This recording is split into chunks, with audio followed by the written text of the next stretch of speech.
오늘 하나님께서 우리에게 주신 말씀은 마태복음 1장 18절에서 25절 말씀입니다. 마태복음 1장 18절에서 25절까지 말씀을 제가 봉독하겠습니다. 예수 그리스도의 나심은 이러하니라. 그의 어머니 마리아가 요셉과 약혼하고 동거하기 전에 성령으로 잉태된 것이 나타났더니 그의 남편 요셉은 의로운 사람이라 그를 드러내지 아니하고 가만히 끊고자 하여 이 일을 생각할 때에 주의 사자가 현몽하여 이르되 다윗의 자손 요셉아 내 아내 마리아 데려오기를 무서워하지 말라. 그에게 잉태된 자는 성령으로 된 것이라. 아들을 낳으리니 이름을 예수라 하라. 이는 그가 자기 백성을 그들의 죄에서 구원할 자이심이라 하니라. 이 모든 일이 된 것은 주께서 선지자로 하신 말씀을 이루려 하심이니 이르시되 보라 처녀가 잉태하여 이 아들을 낳을 것이요 그의 이름은 임마누엘이라 하리라 하셨으니 이를 번역한즉 하나님이 우리와 함께 계시다 함이라. 요셉이 잠에서 깨어 일어나 주의 사자의 분부대로 행하여 그의 아내를 데려왔으나 아들을 낳기까지 동침하지 아니하더니 나음의 이름을 예수라 하니라. 아멘. 하나님의 말씀입니다. 지난주에는 저희가 마리아에 대한 이야기를 했었습니다.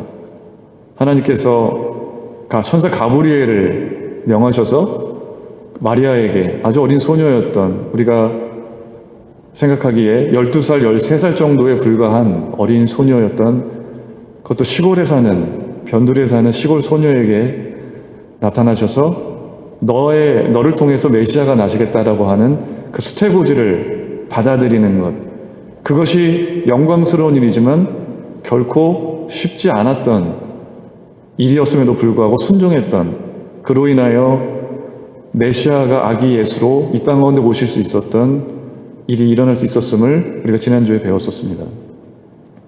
하나님은 충분히 하나님 홀로 자신의 일을 하실 수 있는 전능하신 하나님이시지만, 하나님은 한 사람들의 순종을 통해서 함께 동역하시고 그들을 하나님의 일에 함께 할 수 있도록 초청해 오셨습니다. 마리아는 시골에 사는 그 어느 곳도 내세울 만한 것이 없는 어린 소녀에 불과했지만 약혼이 파괴될 수도 있고, 그리고 간음죄로 돌에 맞아 죽을 수도 있는 그런 위험을 무릅쓰고 그 메시아가 태어날 것이라고 하는 그 수태고지를 순종하며 받아들였기 때문에 하나님의 놀라운 역사가 일어나게 된 거죠. 그러나 인류를 구원할 메시아로 이 땅 가운데 태어날 아기를 잉태하는 일에는 아기를 품어야 할 어머니 마리아의 순종만 필요한 것이 아니었습니다.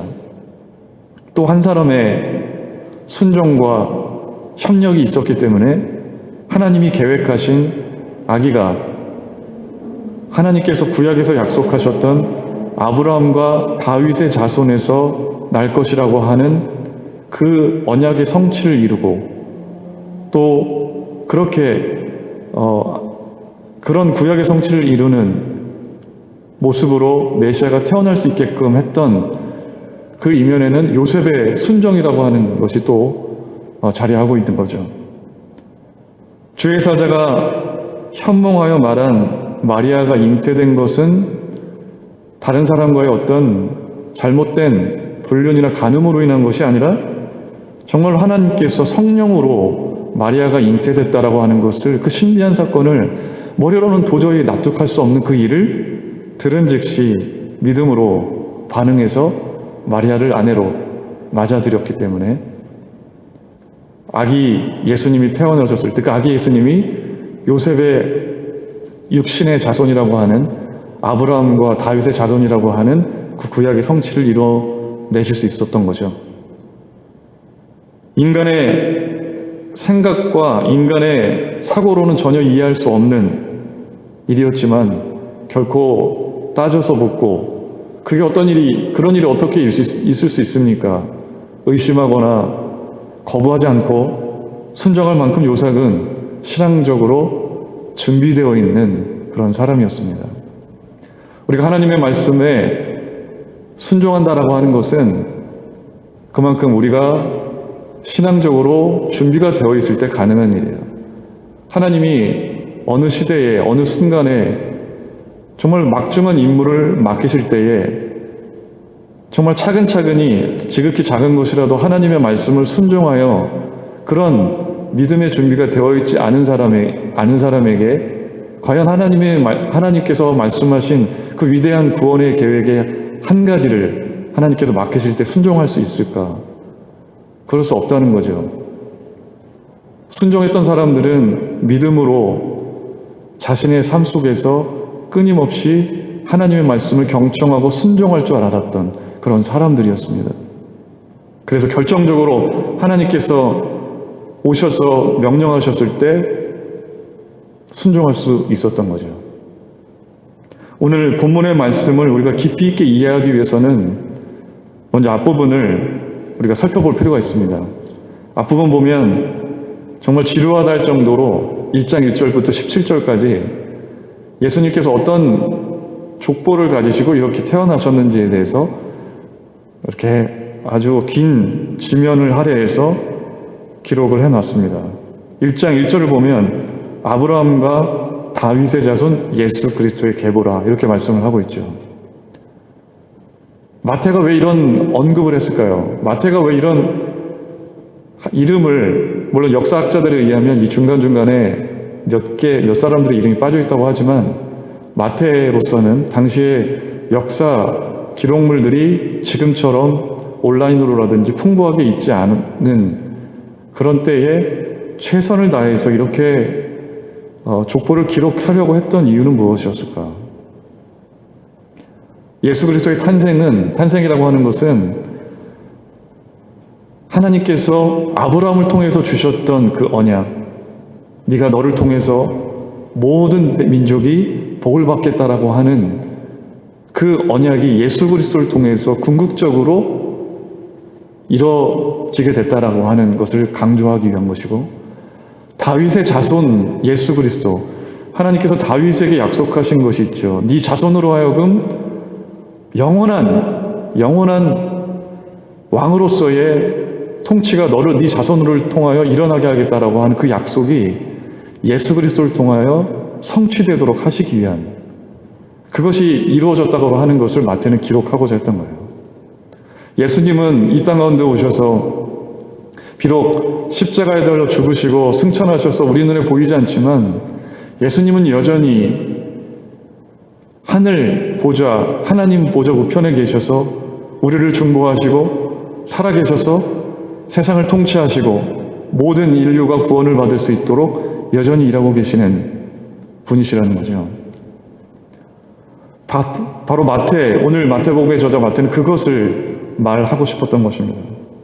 아브라함부터 다윗 때까지 14대, 그리고 다윗에서 바벨론으로 사로잡혀갈 때까지 14대, 그리고 바벨론으로 사로잡혀간 때부터 예수 그리스도일까지 14대, 아주 명확하게 떨어지도록 그렇게 해서 42대에 걸치는 족보를 한 사람의 이름도 빼놓지 않으려고 노력하면서 기록을 해놨습니다.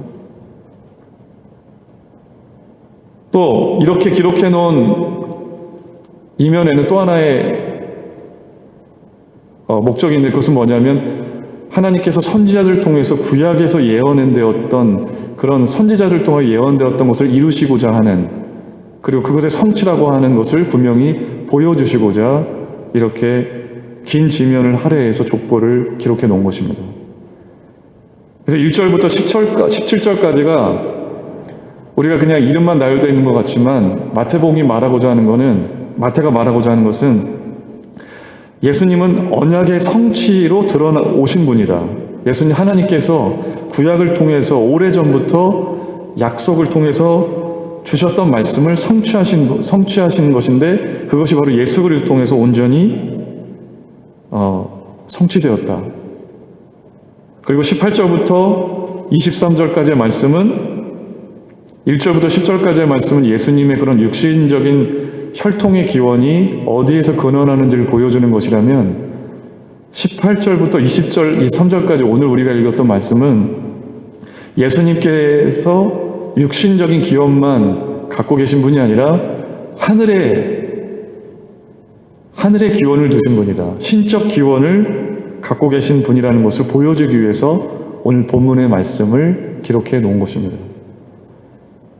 예수님께서 단지 육신으로 나신 분이 아니라 하늘에서 오신 분, 성령으로 나신 신적 기원을 가지고 이 땅 가운데 오신 분임을 마태는 분명히 강조하고 싶었기 때문에 예수님의 그 나심을 족보와 또 이런 마리아를 통해서 또 요셉을 통해서 이런 일을 겪으면서 예수님께서 오셨다라는 것을 보여주고 계신 거죠. 마태는 18절에서 이렇게 시작을 하고 있습니다. 예수 그리스도의 나심은 이러하니라. 그의 어머니 마리아가 요셉과 약혼하고 동거하기 전에 성령으로 잉태된 것이 나타났더니.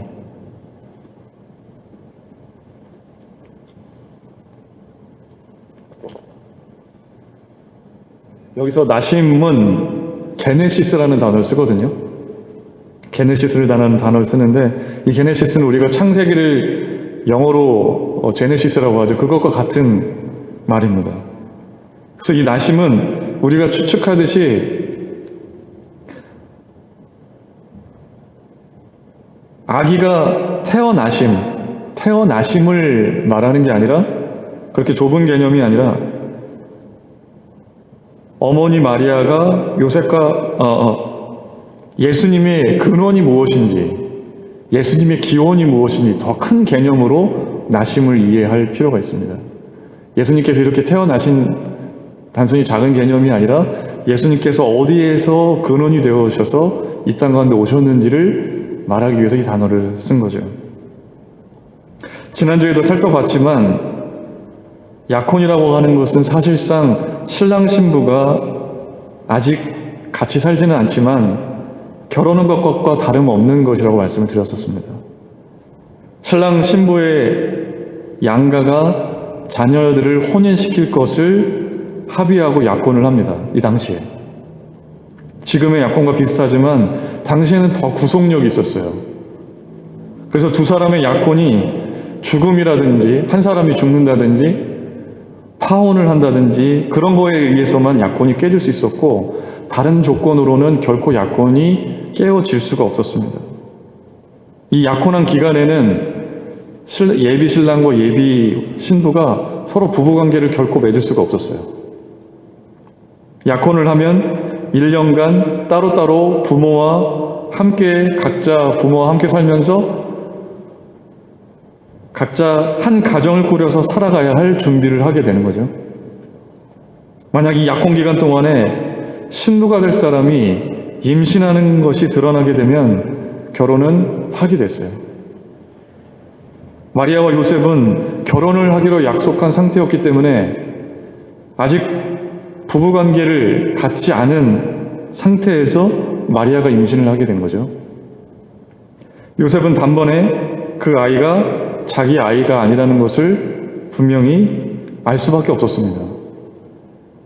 약혼 상태에 있는 예비 신부의 임신이라고 하는 것은 정말로 치욕스러운 일이었죠.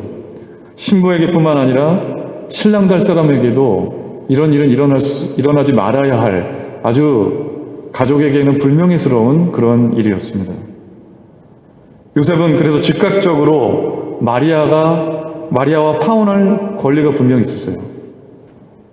물론 그 당시에 돌을 던져서 가늠한 여인에게 돌을 던져서 죽게 하는 법이 이 당시에는 요셉 당시에는 많이 지켜지진 않았다고 해요.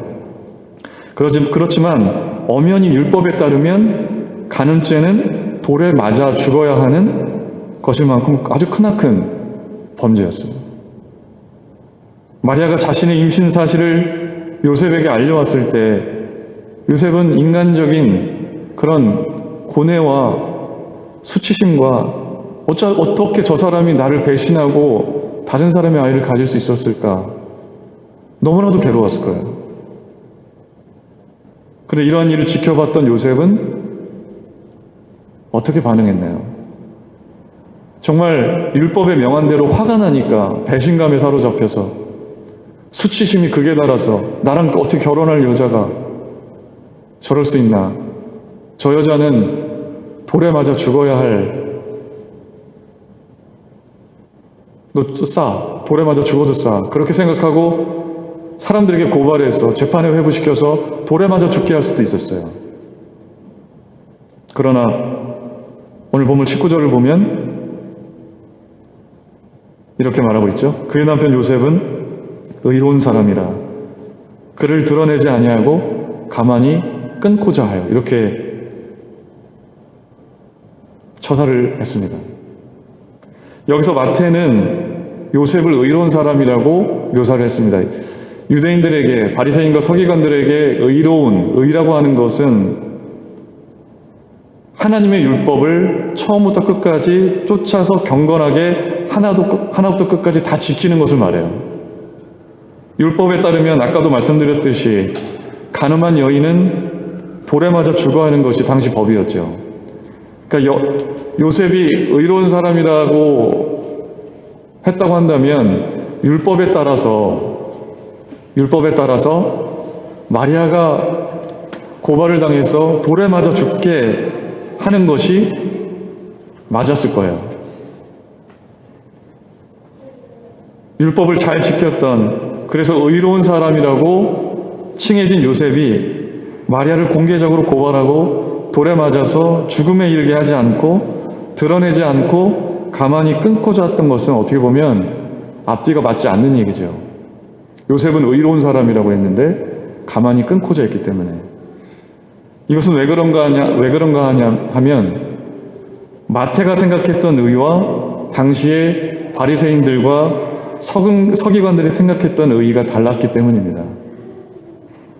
바리새인들과 서기관들의 의는 철저히 율법 준수를 통해서 얻어지는 것이었어요. 율법 준수를 잘하면 의로운 것이지만 율법 준수를 하지 않으면 죄고 그 사람은 죄인으로 철저히 구분하는 그런 엄중한 기준이 있는 것이 바리새인들과 서기관들의 의였어요. 이들의 생각했던 의는 의로운 사람과 죄인을 엄격히 구별하고 배척하고 상종하려 하지 않는 배타적인 의라면 마태가 말하는 의는 바리새인들과 서기관들의 의가 아니라 예수님께서 가르쳐 주신 의였습니다. 예수님께서 가르쳐 주신 의로움은 용서하고 관용하는 것이었습니다. 율법이라고 하는 것은 예수님께서 마태복음에 보면 율법은 눈은 눈으로 이는 이로 갚으라고 하지만 예수님께서는 뭐라고 말씀하셨나요? 너희들이 이 율법을 잘 지키라고 말씀하지 않으시고 율법은 그렇게 가르치지만 누군가 오른뺨을 치거든 왼편도 돌려대고 누가 너희를 고발해서 속옷을 가지고자 하면 겉옷까지도 내어주는, 예수님께서 가늠한 여인이 가늠하다가 걸려가지고 사람들에게 돌에 맞을 뻔한 일이 있었죠. 그 여인을 바라보고 바리새인들과 서기관이 예수님께서 이 가늠한 여인을 어떻게 처신하는지 보시기 위해서 시험했던 그런 성경의 기록이 있습니다. 예수님께서 그때 뭐라고 말씀하셨나요? 율법은 비록 눈은 눈으로 이는 이로 법에 의하면 가늠한 여인은 돌에 맞아 죽는 것이 맞지만 예수님께서는 그곳에 있는 사람들에게 누구든지 죄가 없는 사람이 먼저 와서 돌로 치라고 말씀하셨죠. 그러자 그 말씀을 듣는 모든 사람들이 다 그 돌을 버려두고 떠나게 됐습니다. 그리고 나중에 예수님께서 이 가늠한 여인에게 뭐라고 말씀하셨습니까? 이 가늠한 여인을 용서해주고 다시는 이런 죄를 짓지 말라고 하시면서 그를 용서하셨어요. 이것이 예수님께서 말씀하신 의로움입니다. 비록 당시에 바리새인들과 서기관들이 말했던 의는 그 율법을 준수하는 것이 의로 여겨지고 준수하지 않으면 그것이 죄고 그것을 사람을 갈라놓는 기준으로 만들어버리고 배척하고 상종하지 않는 그런 의라고 한다면 예수님께서 말씀하신 의로움은, 마태가 말하는 의로움은 용서하고 긍휼을 베풀고 때로는 덮어주고 배려하는 것이 예수님께서 가르쳐 주신 의라고 하는 것입니다. 예수님은 이 의로움을 십자가에서 잘 보여주셨어요. 만약 우리가 율법의 잣대에 맞춰서 우리의 구원의 여부가 결정된다고 한다면 우리가 살아남을 수 있었을까요? 우리의 죄가 너무나도 극악하고 너무나도 많기 때문에 율법 준수의 잣대에 맞춰서 우리의 의로움이 결정된다고 한다면 그 누구도 이 세상에 살아남을 사람은 없어요. 그러나 예수님은 단 하나의 흠도 없이, 죄도 없이 의로움 그 자체이신 그분이 십자가에 달려 죽으심으로 인해서 우리가 의롭지 못한 우리들이, 죄로 가득한 우리들이 예수님의 의로움을 덧입도록, 그래서 우리가 구원받을 수 있도록 하신 것이 바로 예수님의 의로우신 모습이었습니다. 그래서 우리가 이신칭이라고 하는 이 기독교의 교리가 뭐냐면 믿음으로써 우리가 의롭다 여김을 받는다라고 하는 것이죠. 그러니까 그 의로움이 우리에게서 나오는 것이 아니라 예수님이 의롭게 단 하나의 흠도 없이 죄도 없이 이 땅 가운데 태어나실 조차도 죄도 없는 모습으로 성령으로 잉태되신 분이 아주 공생의 기간 동안, 아니 일생 동안 이 세상을 살아가시는 동안 아무런 죄도 없이 십자가에 달려 죽으실 때까지 흠도 없이 하나님께 의로운 모습으로 그렇게 사셨던 그 의로움이 우리들에게 전가되었기 때문에, 그래서 우리가 의롭게 여겨지는 것, 그것이 바로 구원이라고 하는 것입니다. 예수님께서 우리에게 베풀어신 이 구원, 의라고 하는 것은 그래서 철저히 인과응보로 갚아주고 벌을 받는 게 아니라 덮어주는 은혜입니다. 요셉은 그래서 의로운 사람이라고 했다라고 하는 것은 바로 이런 의로움을 말하는 거예요. 문제를 드러내놓고 정죄하고 고발하고 완전히 한 사람의 인생을 망치도록 만드는 의가 아니라 덮어주고 용서하고 배려하는 그런 의를 보여준 것이 바로 요셉이었다고 하는 것입니다. 이런 요셉의 배려와 관용이 있었기 때문에 마리아가 메시아의 어머니가 될 수가 있었습니다.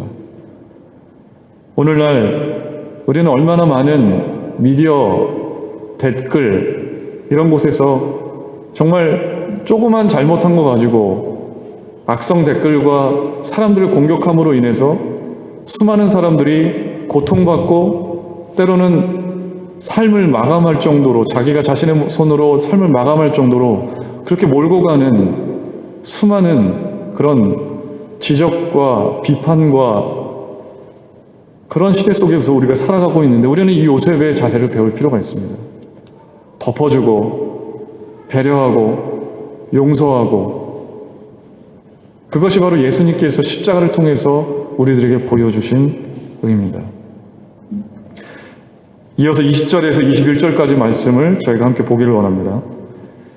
이 일을 생각할 때에 주의 사자가 현몽하여 이르되 다윗의 자손 요셉아 내 아내 마리아 데려오기를 무서워하지 말라. 그에게 잉태된 자는 성령으로 된 것이라. 아들을 낳으리니 이름을 예수라 하라. 이는 그가 자기 백성을 그들의 죄에서 구원할 자이심이라 하니라.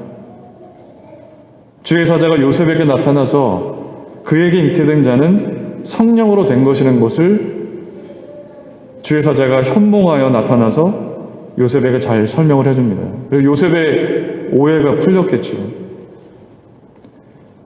마리아가 잉태된 것이 어떤 다른 잘못된 관계로 인해서 일어난 것이 아니라 하나님의 섭리로 성령으로 된 것임을 밝히면서 이것은 요셉에게 먼저 큰 위로가 되었을 겁니다. 그러나 단지 위로의 차원을 넘어서 성령으로 된 것이라고 하는 것은, 이것은 바로 예수 그리스도의 본질과 사역을 밝혀주는 핵심이 되는 구절이기도 합니다. 기독교 교리의 설명은 이렇습니다. 이거 가지고 예수 그리스도의 인성과 신성에 대한 교리가 제대로 정립되어 있지 않았던 초대 기독교 역사에서 이것 때문에 수많은 사람들이 정죄당하고 죽고 하는 역사가 있었어요. 그래서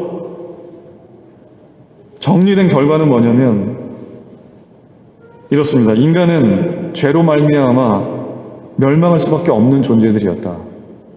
자신의 힘과 능력으로는 결코 우리들의 죄의 문제를 해결할 수가 없다. 죄로 인해서 사람은 하나님께 나아갈 수가 없었어요. 이렇게 단절된 인간과 하나님과의 관계를 회복시키기 위해서는 우리들의 죄의 문제가 분명히 해결되어야 우리가 하나님께 나아갈 수가 있는 거죠.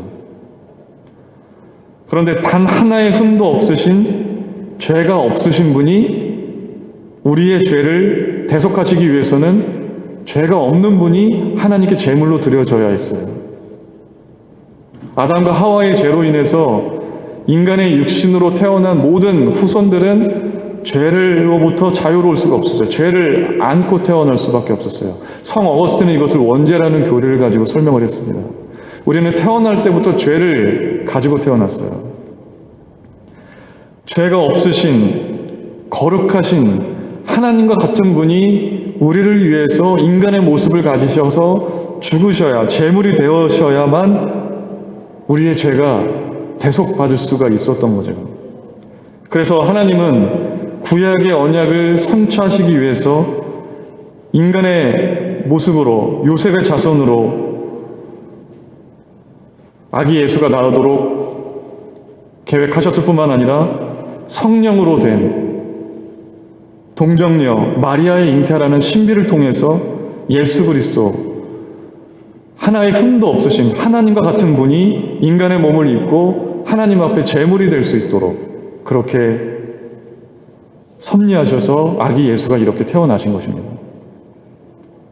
주의 사자는 아기의 이름을 예수라고 지으라고까지 가르쳐 줬습니다. 예수의 히브리어는 여호수아죠. 여호수아의 뜻은 여호와께서 구원하신다라는 것입니다. 예수님의 이름은 여호와께서 구원하신다라는 뜻을 가지고 있습니다.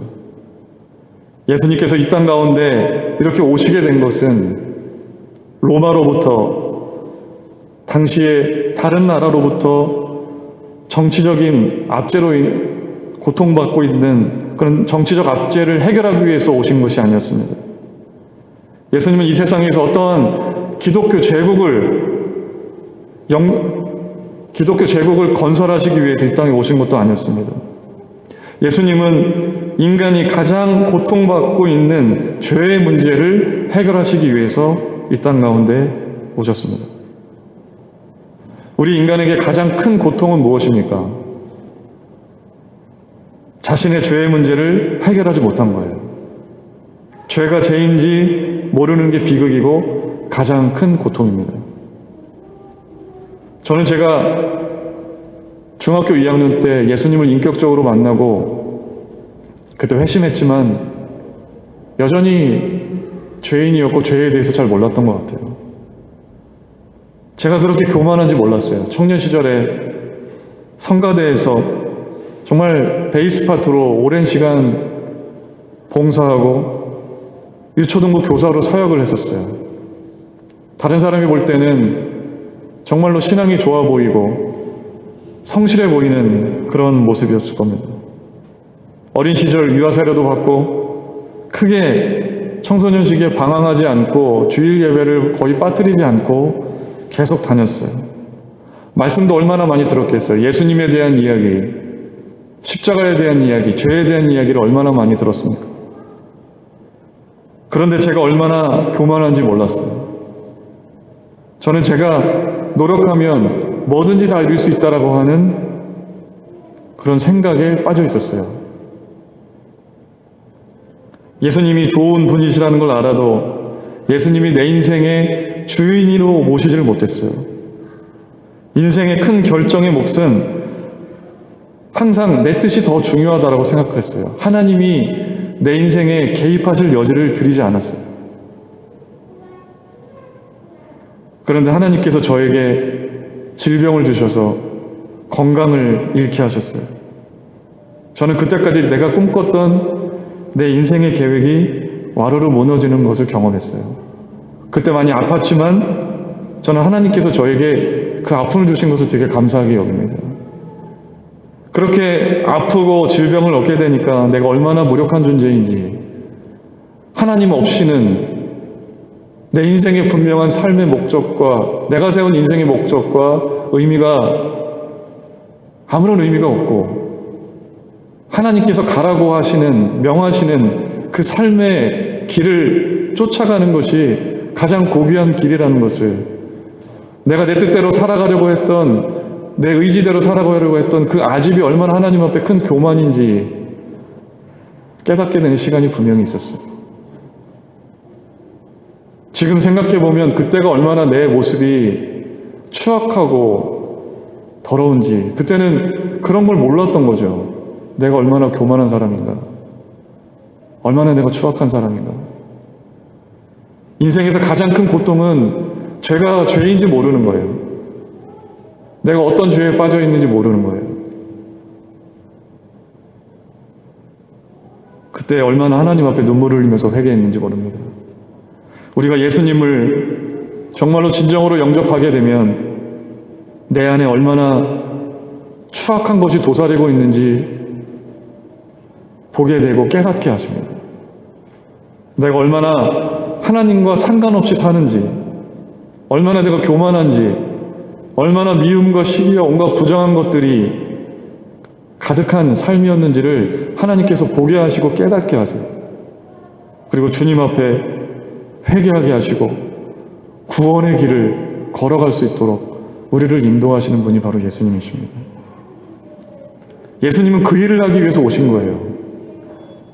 이 세상에 사람들이 물질적인 복, 그런 거 받아서 세상에 떵떵거리며 살아갈 수 있도록 그런 신앙을 가지고 살아가도록 예수님께서 오신 것이 아니에요.